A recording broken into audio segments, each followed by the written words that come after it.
What is up, YouTube? How y'all doing? Check it out. Without a doubt, we trying to see what this bad boy is all about. Hey, check it, man. Diddy trial testimony begins with Escort, hotel guard, and Benfield. Who is Benfield? Is that a Banfield? Banfield? I don't know. Y'all know Uncle Mike crazy. Y'all know I'm crazy. But check this out, man. I've been working on different videos and stuff. I kind of do it all.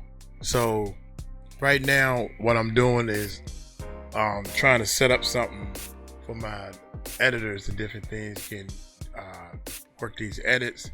But what I'm doing is too complicated for them because I'm a producer. So if you got to make a gut decision on every little thing you're doing as a producer, you can't teach that to somebody. You know, the part of the art that you can't teach is skills. So long story short, you can't teach a person how to zoom in or zoom out, you know, color correct his skin tones, stuff like that. Anyway, y'all hit that subscribe button, hit that bell, baby. Uncle Mike is here. Oh, they slapping Diddy to wake him up. Y'all hit that subscribe button, hit that bell. Let's check my man out. Here we go, man. In New York City, with the first day of testimony in 𝗗𝗢𝗡𝗞𝗦 federal sex crimes trial.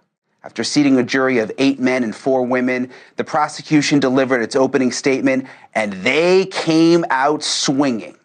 Prosecutor Emily Johnson said the public knew Diddy as a larger-than-life business mogul, but behind the scenes, he was forcing women into sex, using violence and drugs to keep them in line.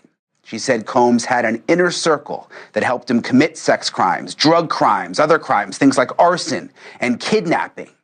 And then came the graphic details from what we now know are called the freak-offs, where Diddy allegedly recorded sexual encounters that he'd arranged between paid escorts and his alleged victims, including his former girlfriend, Cassie Ventura. Now, the feds say Diddy once forced an escort to urinate on Cassie.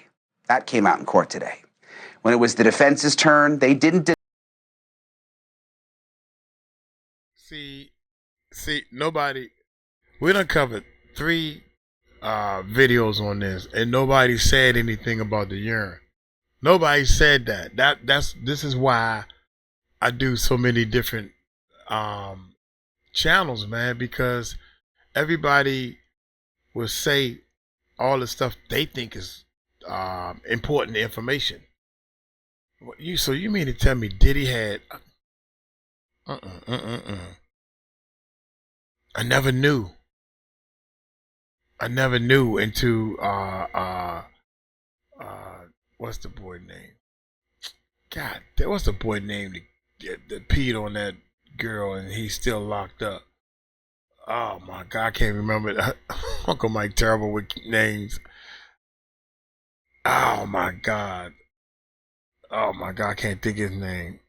I cannot think of his name. Anyway, let's continue. Deny Diddy's temper. They said, yes, he can be violent. They admitted that. Remember, that's not what he's on trial for. They said, yes, he's got anger issues, and his actions might warrant domestic violence charges. It was clever that they said that.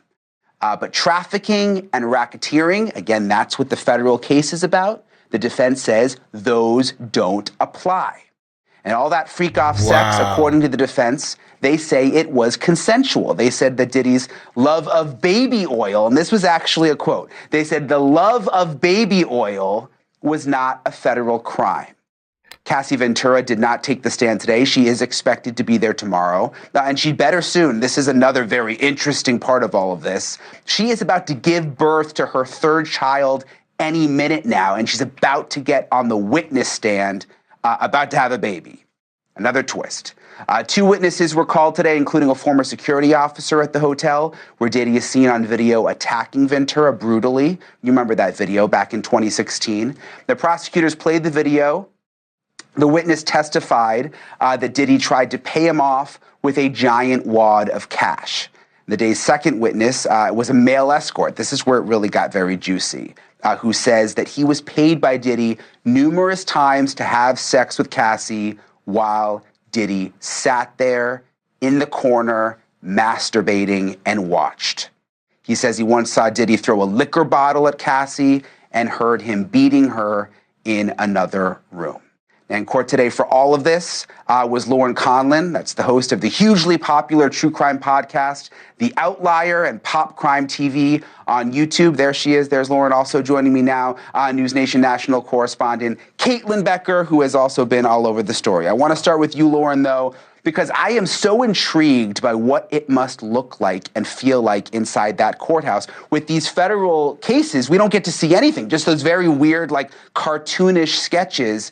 What was it like in court? What's it like with Diddy's family there? Apparently he was blowing kisses at the kids. Sort of describe the mood for us. Yes, Brian, it's wild. Let me tell you, Diddy did appear nervous at first. He asked the judge for a little bit more water, but then you're right. He blew kisses to his mother in the front row. He seemed to give a thumbs up at one point. At another point in time, he was flipping through a Bible, reading a Bible. And if you'll notice, he's wearing these crew neck sweaters, this light color, which I think is pretty smart as a defendant, but he's kind of reminding me of a Menendez brother here. It's really interesting how defendants are dressed. I always make sure to pay attention to that. And additionally, his mother, Janice Combs, she walked into the lobby this morning looking incredibly somber, like she was dressed for a funeral. All black suit, black bag. It sounds like she got the memo here. But we'll get into it, Brian, I'm sure. But there was a lot of things today in court. I could not believe what I was hearing. I was incredibly uncomfortable. And yeah, in the government's opening statement, Emily Johnson actually said that Cassie did choke on the urine of an escort when Diddy forced this escort to allegedly urinate in her mouth. They did say inner circle numerous times, I believe, really trying to amplify the RICO charges. Diddy couldn't have done all of these crimes without his inner circle, right? Without his bodyguard, without his driver, without his assistant. They talked about alleged kidnappings. That one time he kidnapped his assistant to go and try to find Cassie when he thought Cassie was cheating. I mean, it was wild. I feel like I could go on forever, but I won't. Well, yeah, I mean, listen, the details are gross, and I think it's only going to get worse for you, Lauren, having to be in there. They start talking about the urination. I can only imagine where it's going to go from here. Caitlin, what about Cassie? I mean, a lot of people thought we were going to see Cassie today. You saw the photo. She is 9 months pregnant. Is she expected tomorrow? Sort of what's the plan? She is, Brian. She's the third witness on the prosecution's witness list. We're going to have about an hour of redirect and recross tomorrow morning with the escort who was on the stand at the end of today. And then Cassie will take the stand. Her testimony is expected to go for the rest of the week. As you can see, she is extremely pregnant. So they're going to be doing her testimony slightly differently. They're going to be doing it in 90-minute increments so that she has breaks in between there to kind of rest, recover, use the bathroom if she needs it. I mean, like you see, she's very, very pregnant there. So they're going to handle it a little bit different. But this was actually a point of contention early on in the proceedings today because they were trying to decide whether or not, because of her condition, if they wanted her to be seated in the witness stand before the jury came in or to have her walk in. And then, the two attorneys on each side were kind of butting heads about that, having questions about whether or not it would be too prejudicial to have her already sitting there or if it would be beneficial to have her walking in, if it would influence the jury, if they saw how pregnant she was when she was walking. So there were some questions about that early on in the proceedings today, Brian, but we do expect to see her tomorrow and her testimony to, like I said, last throughout the week. So they're going to get in. I mean, we thought it was graphic today. It's going to become extremely graphic and extremely hard to hear once she is on that witness stand. Yeah, and I'm going to get Where the mic at? Yeah, she is. So Cassie will be testifying tomorrow. And, I'm in the Philippines, so that's like in 11 hours. It's in 11 hours, man. Wow. I got to get up for that one.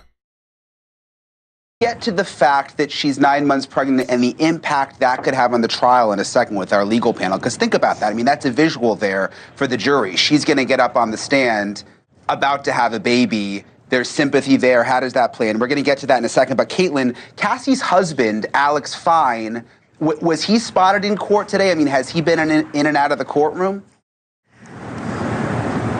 You know, we saw him today walking in. He sort of slipped in during the lunch break when all of Diddy's kids and his mom were coming in and out of court. You see him walking in there. Our producer, Ava, happened to have been walking in at the exact same time as he was. So we were kind of expecting to maybe see Cassie today, but he went into the courthouse and tried to go into the courtroom proper, to sit in the same room where Diddy is being tried, but was escorted out. And then he actually listened to a good chunk of the proceedings from one of the overflow rooms where a lot of the media has to be. So he was in there today. Like I said, Cassie not in there today, and I don't anticipate us seeing her walk in, Brian. I mean, we have photographers and cameramen all over the outside of this courthouse hoping to see her as she goes in, but because of how pregnant she is, I would not be surprised if they took her in a different entrance so that she didn't have to walk through the throng of media outside.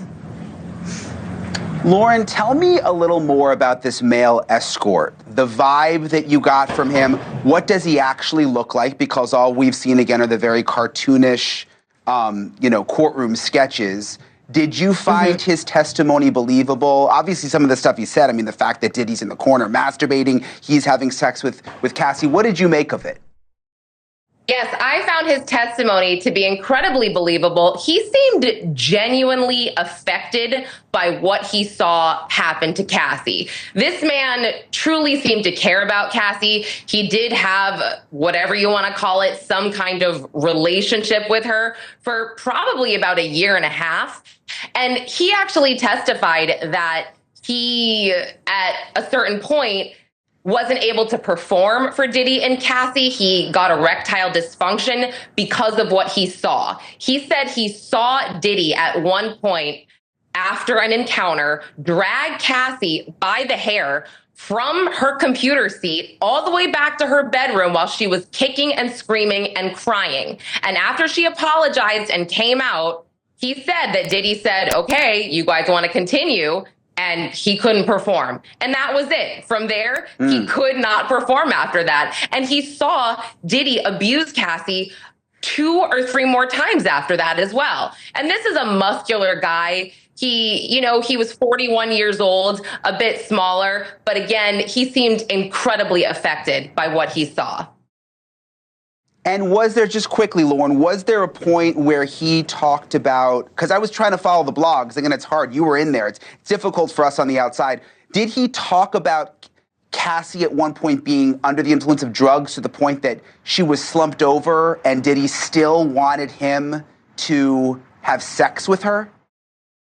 He did talk about that. He said that he showed up one night and Cassie appeared to be high on something and she was slumped over on the couch. But he said that Diddy said, I don't think it's going to happen tonight. I think a lot of things seem to get twisted based on what everyone is hearing. And because we can't have phones or laptops in the courtroom, everyone's taking notes. So yeah, certain things are a little bit different, I guess, on each news outlet. But I specifically noted here, Cassie was too messed up on something that night. So they could not go through with the alleged freak off. Yeah, well, listen, I bet your hand is tired from taking notes all day. I know who that is when they don't allow the laptops or the phones in. We're not used to it. Lauren Conlin, appreciate you very much. Caitlin Becker, as always, thank you. We'll talk to you guys tomorrow night. Get some sleep. Thanks. Okay, let's get to our panel now. I'm joined now by Trent Copeland, trial lawyer and legal analyst, and also 𝗗𝗢𝗡𝗞𝗦, a defense attorney who says he was invited to join Diddy's legal team but said no. Joe, I want to start with you. Again, you were asked to be on the team. I like that. What do you make of this defense that came out today in the openings, basically saying, yes, Diddy is morally wrong, but none of this is actually against the law. It was consensual. That's what this all comes down to. I mean, this case comes down to one issue at the end of the day. Consent. Was this an issue of consent? Was it not? I mean, did these people consent to being there? Look, everyone wanted to be at a Diddy party. Everyone wanted to be part of these Diddy parties and be in his orbit when he was Diddy. Now, when someone got paid a lot of money, and now there's a federal investigation, everyone is looking to get a payday. All of a sudden, 15 years ago, 10 years ago, how many ever years ago it was, a decade ago, they weren't consenting. They realize now it wasn't consensual. I have a hard time with that. I'm not saying this case is a walk in the park, but I've read articles here about how Diddy is cooked, and this case is a fait accompli. Not by a long shot. This case will come down to an issue of consent, and I got to tell you, I know for a fact, and you mentioned I dabbled a little bit in deciding whether I was going to join the team or not. I know for a fact they have text messages that will refute a lot of these issues that the prosecution's holding out as far as these people not consenting. I know they do, and I know there's going to be text messages that will refute the issue, the fact that people saying, "Oh, I didn't consent," or "I didn't want to be there." Those messages, unless an alien sort of invaded their body or took their phone and created those text messages, are not going to be helpful to the credibility of these witnesses. So, Joe, they asked you to be on the team. I'm just curious why. I mean, it's a big case. I think it'd be pretty exciting. Why did you decide not to do it? There's a lot of reasons. I'm not going to get into that now. I mean, I've discussed it multiple times, but it was a lot of reasons, personal reasons, timing reasons. I just got off a big trial in LA for 6 weeks with ASAP, Rocky, and just there was a whole host of things. A lot of it was a timing issue. A lot of it was business decision, and that's it. I said nothing against Diddy. I met with him several times. I think he has a very defensible case, a very tribal case. When you see in federal court, and I've been in federal court hundreds and hundreds of times, an opening statement that talks about urination and baby oil in the prosecution's opening statement as being the crux of the opening statement. I mean, I just never thought I'd see that day. And that's what we had today. We had an opening statement and the evidence in large part talking about urination, sex, not rape, but sex, baby oil, escorts. It's just things that you would never imagine hearing in a United States district court. That's what we heard today. And that was a large part of the testimony of the day. Well, I remember, Joe, when the charging documents first came out, when all this went down, it was all about the baby oil. Remember, they talked about, I forget, it was like hundreds or thousands of bottles of baby. I mean, that was a big part of this. Yeah, that was a big part of this from the beginning. Trent, I want to go to you. Joe talked about the fact that it was a female prosecutor who gave the openings, but it was also a female defense attorney, 𝗟𝗓𝗡𝗞𝗦. I'm assuming, Trent, that's by design. Of course, it's by design. The reality is this is a case about sexual assault, sexual violence, and having a woman, whether you're the prosecutor or the defense, speaking first to the jury conveys to them a sense of understanding, a sense of compassion, a sense of, here's a woman, but the prosecutor side, who's telling the story about a woman or women who've potentially been abused. And from the defense perspective, their view is if we put a woman up front and center and she tells the story for Diddy, she operates as his attorney, as his spokesperson, as his mouthpiece, then that really will more likely than not resonate to the jury in a way that having a man say the same thing wouldn't. And so look, and by the way, and always good to see my friend Joe, but Joe says he's surprised about what he heard in this case. The reality is I'm surprised too, everyone is, but we shouldn't be, because it's a case about a criminal enterprise dedicated towards sex and appealing to the very basic sexual appetites of Diddy. And there's no way we're going to have this trial, and there's no way we're going to not hear about baby oil. There's no way we're not going to hear about all of the abuse and the urination if we don't talk about those things. So, yeah, we're going to see this. This may be one of one, but it's all important. It's all necessary. And I don't regard what the prosecutors did today as being extra, as being surplusage. I think what they did today was paint the picture exactly what this case is and what it's all about in all of its graphic detail. Oh, I agree with that, by the way. Tomorrow, jumped right on. I agree with that. I just am still shocked that this case is in a federal district court. I agree with, based on this case, they have to say that stuff. But I still can't believe this is a racketeering case in the United States District Court. That's what I can't believe. Totally. Tomorrow, Joe's going to be a big day, obviously, with Cassie set to take the stand. 9 months pregnant. You saw the photo. They're already making accommodations. She may take a break every 30 minutes or so. You know, if you're Diddy's defense attorney, that can't be good for them. I mean, she obviously is going to come across, I would think, more sympathetic. You almost feel sorry for her having to do this while she's that pregnant. I mean, how does that play into the defense strategy, Joe? It's a fact. It's a fact she's pregnant. But, you know, it was Cassie who started all this. Let's remind the jury of that. I mean, it was Cassie who asked for $30 million for a manuscript of a book that she was going to write. And if she didn't get $30 million for her manuscript, she was going to print the book. And it was Cassie who then said, well, if you don't give me the money for the book, I am going to sue you unless you give me $30 million. And so it was Cassie who never went to the police. But made all these demands. And then when she didn't get what she wanted, she sued and then got $20 million. Still have not yet gone to the police at that point. So, you know, I think you could remove the veneer of being a nice pregnant lady. I'm not saying she's not a nice lady. I don't know her at all. She could be a very nice lady. And of course, anyone who's pregnant has a sympathetic, you know, sort of veneer on them, right? But let's be real. You know, she was a part of this. And she enjoyed and reaped the benefits of it. I'm not saying the disgusting things he did to her are excusable. If I were the defense, I would be more aggressive condemning the acts of Combs against her, the domestic violence acts against her, than the prosecution is. I would be more aggressive, but that is not what this case is about. This is not a racketeering case, not sex trafficking. That is a domestic violence case. And it's a bad and despicable act, but it's not sex trafficking. It's not racketeering. And they have to be very upfront with that and show that that's trying to replace the void where the evidence should be. They're using that tape to sort of replace the void where the evidence should be by appealing to emotions. Because that tape is horrific. It's horrific. And so I don't know. I understand she's pregnant and all that stuff. The jurors are smart. They're going to listen to, they're going to feel sympathetic for her, but at the end of the day, they're going to value her credibility. And when the defense shows her a text message the day after an incident where she's now going to say, I didn't want to be there. I hated being there. He forced me to be there. And the day after, she sends a text message contemporaneously saying, thank you for last night. It was amazing. You know, you're an amazing man. It's going to be tough for her to explain that, I think. But do you think, Trent, that especially when somebody take your phone and put it in there. How about that? Diddy probably took the phone or had somebody go over there and take her phone and put that in there. How about that?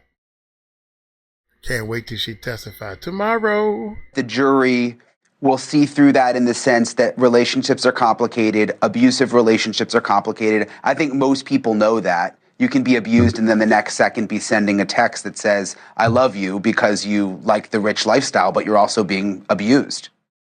No, I think that's right. And two things can both be true at the same time. Look, here's the first thing. Cassie Ventura walking into that courtroom pregnant and then testifying about a previous trauma, while it doesn't prove anything, and Joe's correct about that, it is not a factual piece of evidence, her simply walking into the courtroom, but optics matter. Optics matter, Brian. And when she walks in that courtroom with all her vulnerabilities as a very, very pregnant woman, talking very emotionally about what was a past trauma, believe me, it will matter to the jury. And by the way, the video, and Joe's right, the video again, this isn't a case about domestic violence. This isn't a case about what happened in that horrific video. What this is about is about power, control, and abuse, and that's what the video shows, and the video demonstrates that this wasn't just an isolated incident, it was an ongoing issue for Diddy.